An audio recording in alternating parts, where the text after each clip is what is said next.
And let's talk 28 years later. So on Friday, I went to go see it.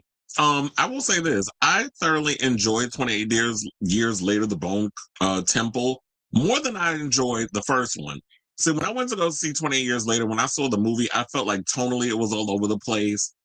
When we got toward that third act, well, all of a sudden the Jimmies came out and flipping about in their little colorful track suits like something out of Power Rangers. I was like, what the fuck am I watching? So I just felt like it was just all over the place and they weren't able to kind of like make the tones come together. So that was my overall issue. But overall, there were things in that movie that I liked. I didn't like some of the shot decisions. I didn't like the fact that they were using iPhones and stuff. And I think they were trying to be edgy and revolutionary with that. I don't think the iPhone shots worked for me in that film either. And that's me coming from film school. So when you start to notice little things in there, I'm going to complain on a technical level. So I didn't like some of the technical decisions they made with that film.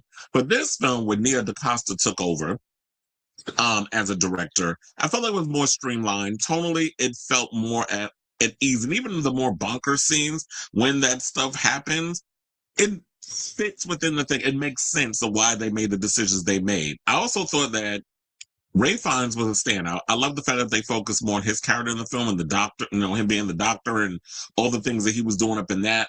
I love the fact that they gave us more backstory on the Alpha, who Ray Fiennes' character names Samson because of his size. The big dude that everybody was complaining was butt naked.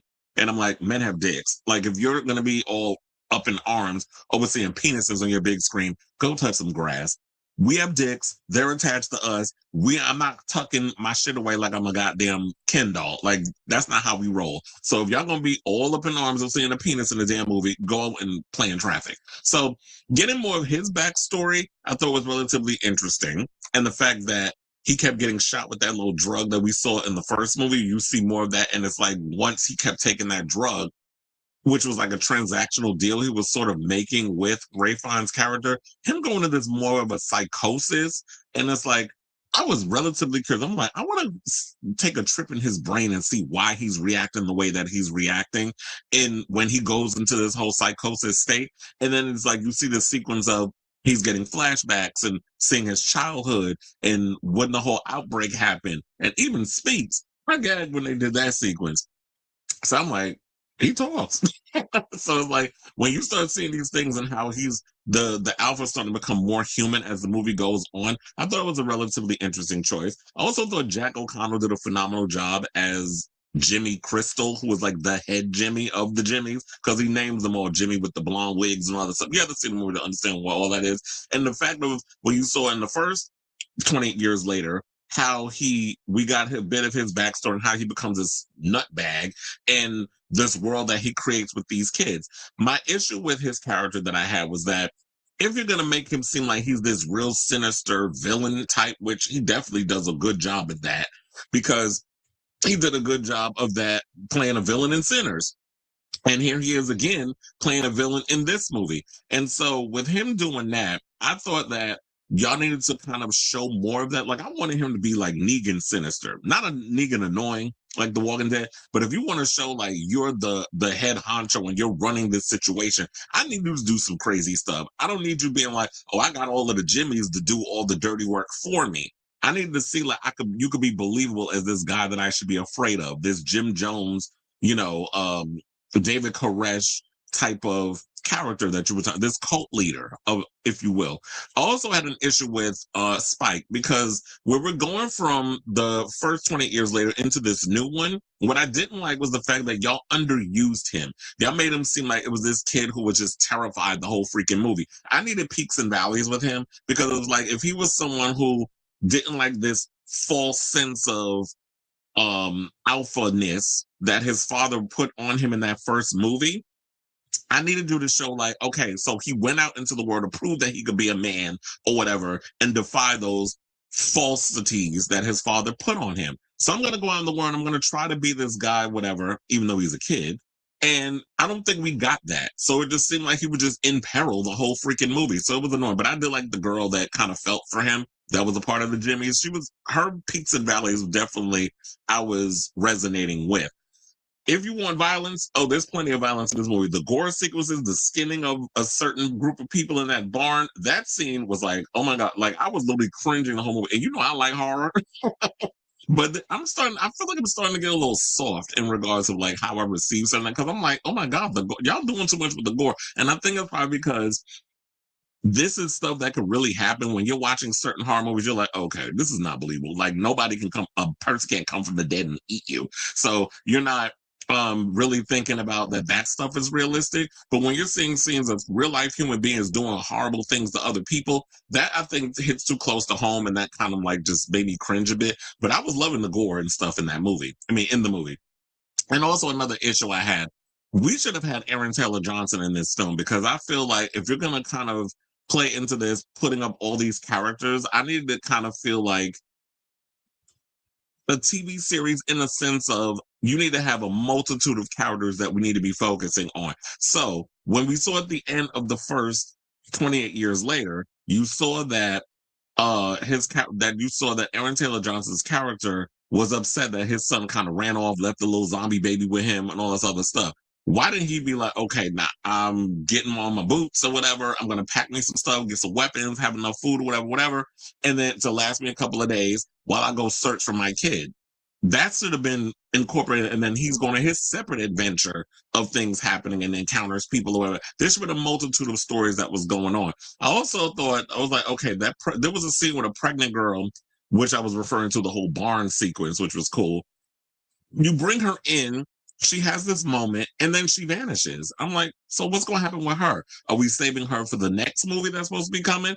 And that's an issue that I have with movies. If you're going to do stories, don't just like leave it open ended with the hopes of, oh, we're going to get another sequel, because there's no guarantee that this movie is going to even get a sequel. And when I get into the box office in a second, when they were talking about how it underperformed at the box office up against Avatar Fire and Ash, I don't necessarily know if we're going to get a third movie. I hope we do, based off of how the movie ended.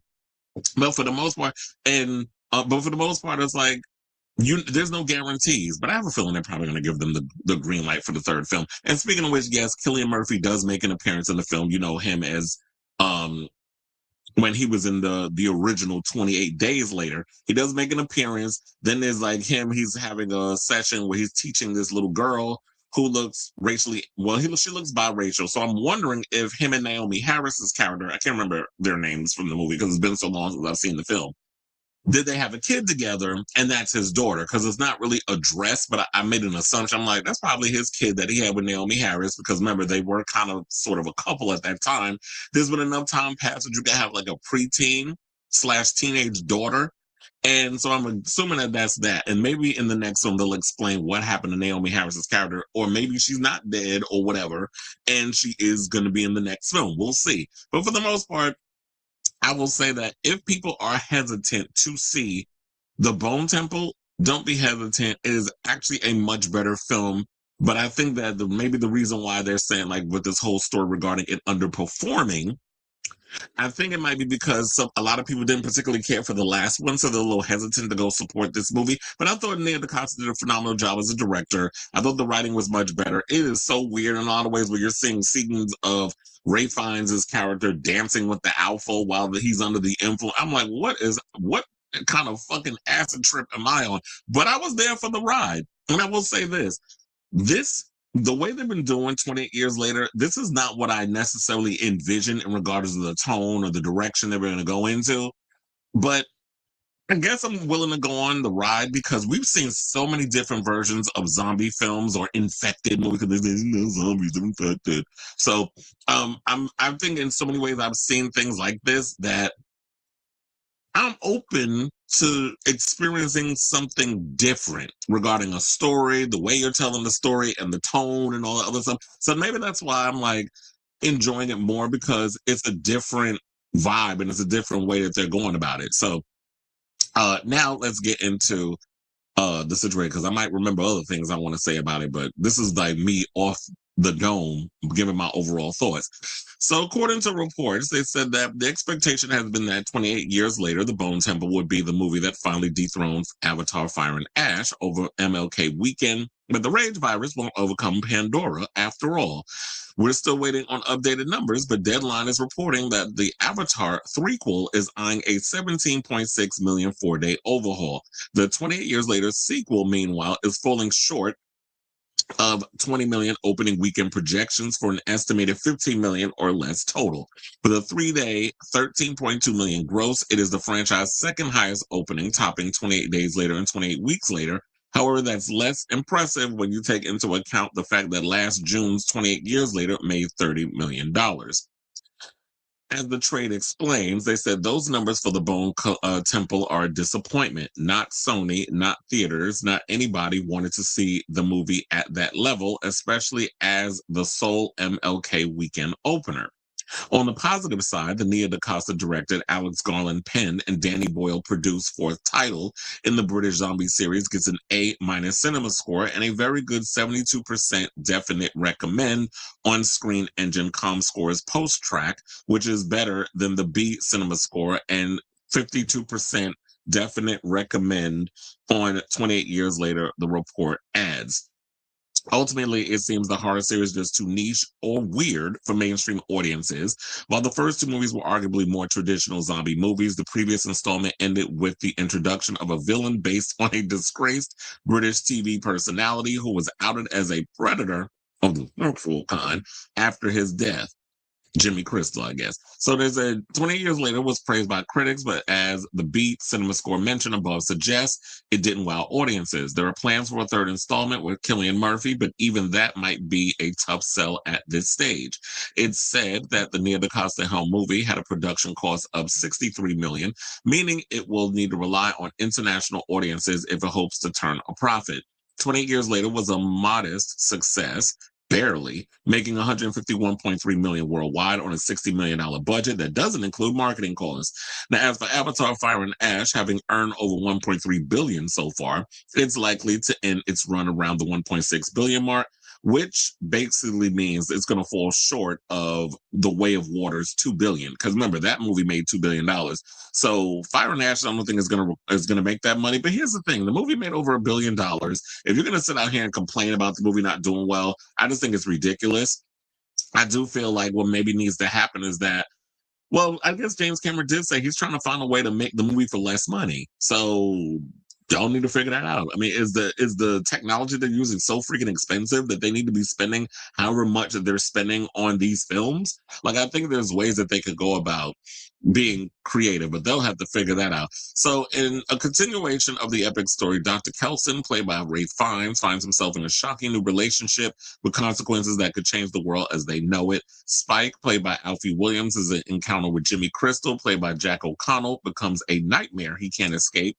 In the world of the Bone Temple, the infected are no longer the greatest threat to survival. The inhumanity of the survivors can be stranger and more terrifying. And I do agree that I feel like 28 years later is a bit too weird for audiences. So maybe that's why it's falling short, especially American audience. I think also with a lot of the terminologies and things in 28 years later, I think, well, from what I've heard from people is that, yeah, a lot of the isms and things and the tone and the way that well, obviously the way they speak, but a lot of the things that was in the movies is very much British coded, so they're more understanding of this film versus Americans that be like, I don't understand none of this cultural whatever that they're bringing up in this thing. This the Teletubby type characters, whatever they brought up in there. I guess they can't but they call them Teletums. They have tellies on their tums. That is literally what he says in the film. So my thing was like, but we understood Teletubbies, but I guess those are two different things. And um, there was one scene, especially particularly during this shot, because I know a lot of people think like, well, Ray Fiennes' character, the doctor becomes infected. That was such a misdirection because I actually thought that's what that was. But that was a scene based on Iron Maiden, the music, and that whole situation, how they had to make this. I don't want to spoil it in case you want to see it, but I just thought it was a very genius scene on how he comes in pretending like how he's Satan or whatever. Saint Nick, we find out Saint Nick is actually Satan, who Jimmy Crystal thinks is his father, and then he encounters him and there's a whole situation and how this whole thing is set up. That was a crazy sequence. I love that sequence, and it is really a good movie. So if you actually get a chance, definitely get around to seeing 28 years later. But I don't know. I just think a lot of people are a little hesitant because the last one was just too weird for them to invest in or to get around. I just know a lot of people didn't like it because at first I didn't like. I was just like, it's this movie is crazy. But when I watched it again on Netflix, I guess once I kind of just got like, okay, now that I'm used to whatever this thing is tone wise or what was going on, I took it for what it was and just sat and enjoyed the film, and I think I liked it even more. So I say all this to say, what do you guys think of this story? Did you happen to see 28 Years Later, The Bone Temple over the weekend? What were your overall thoughts?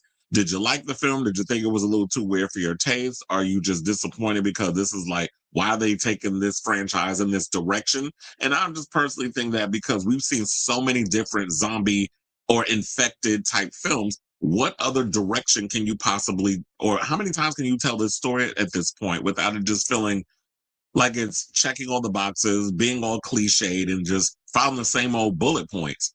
So let me know what you guys think of this story in the comments down below.